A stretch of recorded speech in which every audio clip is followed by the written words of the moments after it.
Assalomu alaykum, obunachilar, yaxshimisizlar? Sog' salomatmisizlar? Ina O'zbekiston, Xorazm televideniyasindagi jurnalist opamiz ham biz bilan hamroh ekanlar. Xudo xolasa bular ina ajoyib so'zlari bilan, ajoyib tilaklari bilan so'zlaydilar.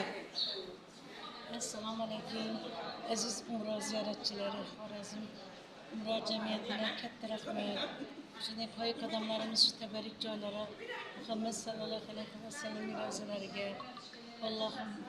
Allohning baytlariga yetib tekan bizlarga salom yo'llagan barcha yurtdoshlarimiz, eldoshlarimiz, qarindosh tog'alarimizni hammasi salomlarni yetkazdik. Xudoyimning o'zida gohda qabul qilgan bo'lsin.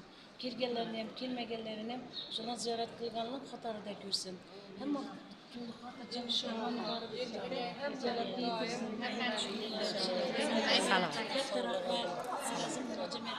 Prezidentimizga avvalgi dunyomiz tinch bo'lsin, osmonimiz musaffo bo'lsin, tinchlik bo'lsin, sog'lik bo'lsin. Shu qadamjolarga qancha necha marta kirish nasib qilsin. Hammamizni qabul qilsin. Allahumma salli ala sayyidina Muhammad sallallahu alayhi ve sellem. Allahumma salli ala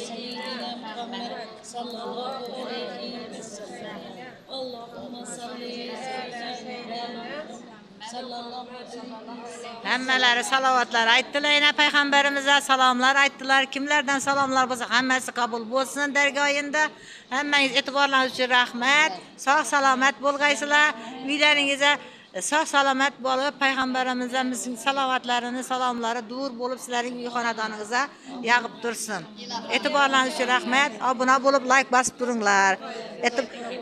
Jarayonlarni ko'rsatib boraveraman.